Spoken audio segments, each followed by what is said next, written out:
Hope you enjoy these highlights from 2024 top 10 rookie linebackers. So we're going to start with linebackers. Now, a little trick to linebackers and DLs, they kind of get mixed up. Sometimes we do put the LBs in the DL list, and sometimes we'll put a DL and LB. That the reason why in Dynasty you'll find out a lot of these players will play dual roles, so you can draft them either DL or linebacker. Uh, Tommy from Ohio State, middle linebacker. He's Mm-hmm. behind Divine. I mean, and then he said, Diablo. yeah. So I mean, he didn't do too hot last year. Delabo had a lot of issues, so I can see Tommy kind of moving up to the front. Eichenberg. Whew, I had to take a deep breath. I could say the name, but I couldn't remember it. I'm sitting there like, oh, Okay. Eichenberg. So I I was about just, I was gonna help you out if you needed it, but no, I no. knew. I'm actually an Ohio State fan, and I was sitting there, got tongue tied right now. I was like, Well, I so mean, Eichenberg. you have to be a pretty tough guy to play defense. And what's interesting about Eichenberg, and this is going to be good for him. I mean, he has a pretty good record for college.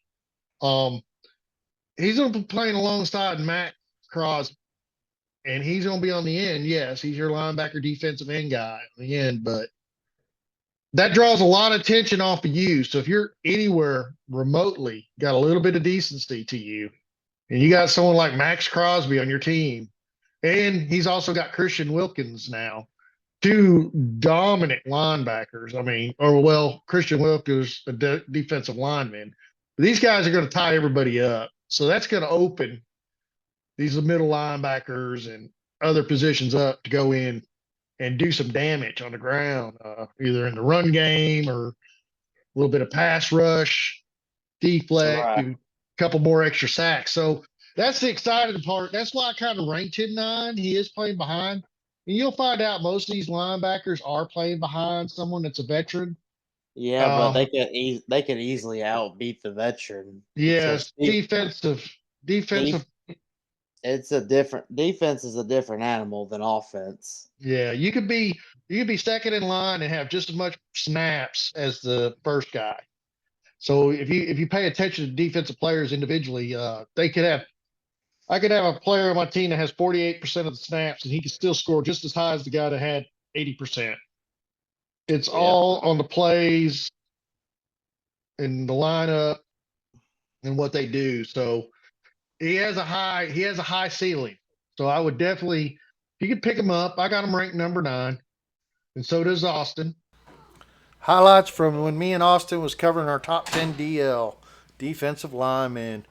But you never know. The next one that I ranked 10, Austin don't have in his list. And that's Braylon Trice. So he Mm. also got drafted to Atlanta. We love these Atlanta players, don't we? And Apparently, we do. so he's actually listed as a linebacker currently. Um, Huh. Okay. Pre-rankings, I had him listed as DL, and most places did have him DL, but he did play mainly linebacker in college. Um, I don't. This is where I think he'll be a dual. He'll be a LB or a DL, and right now they currently got him in the lineup as a linebacker, right side. So he is currently my 10. Jenkins for Cincinnati Bengals. You had him ranked 8. I ranked him 7. So I had him a little bit higher up than you did. Not Right. much. It's just I was a little higher on him than you were, not by much. He mainly played DL through his entire college career uh, for Michigan. And basically they gave him right defensive tackle, same position he played in college. So that's ideal. He's playing behind Sheldon.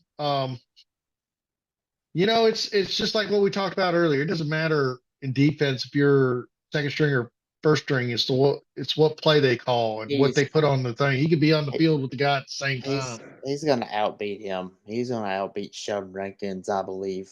Yeah. Now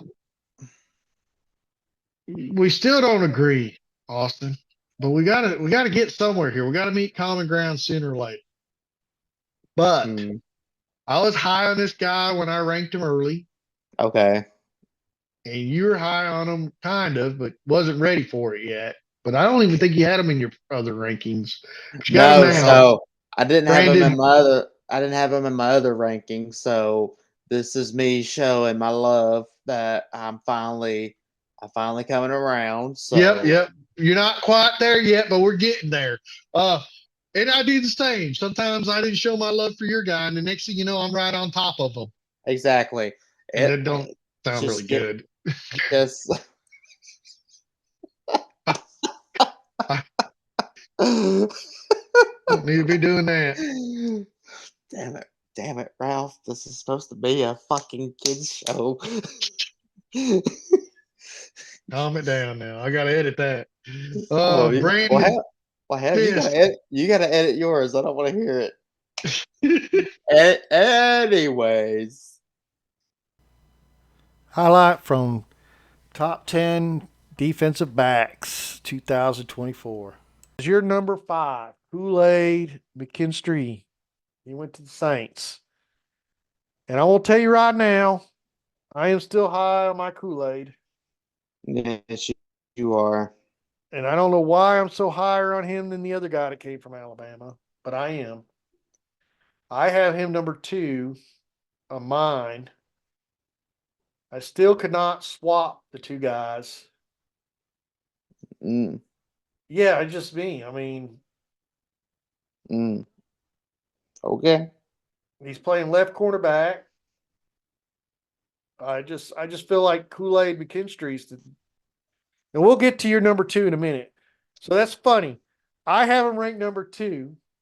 You have cool. We'll just go ahead and get this out of the way, just to say something here. So you ranked Kool-Aid McKinstry 5. I ranked him 2.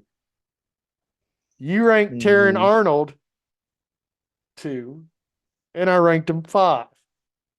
Yeah. That's just so we just swapped that position around. I hate to give away the Well, number 2 so early, but it's just kind of neat little number thing. I thought I'd throw that. So the next, so your number 2, which we talked about, was Terran Arnold. He's going to the Lions. Uh, he's my number 5, and my number 1 and your number 1 is Quinion Mitchell's for the Eagles. I mean, hands down, he fits that bill. I mean, yeah. so it'd be definitely interesting to see what these defensive backs do. Strategy has always been is if I'm picking in the first half, and when I say the first half, I'm talking about 101 to the 103 in a startup. If I'm picking a 101 to a 103 in a startup, I'm 100% getting a running back. 100%. If I'm picking 104 to the 108, I'm looking for a quarterback. I am like pretty much all the way to the 112. Quarterback, it really depends on what is there and available. A wide receiver could grab that spot. That's me in the first round. And that's you in the first round. I mean, what would you normally pick between the 101 and the 103 in a startup or a redraft? Um, Wide receiver. Really? You'd go wide receiver. Well, I mean, yeah. I mean, think about it. I mean, back in the day, yeah, it used to be the running backs that would always get the 101 and stuff. But if you look in the past 3 years now, it's always been wide receiver. I mean, the only way it would be running back at the 101 would literally Christian McCaffrey, but that was last year. But You know, I I think his really like the wide juice, receivers. wide receivers are more dominant now. I mean, it's a passing league. Yes, we're seeing people run the ball a little bit more than we have in the past few years, but it's still a real heavy passing league right now at the moment. Yeah, I kind of agree with you on that.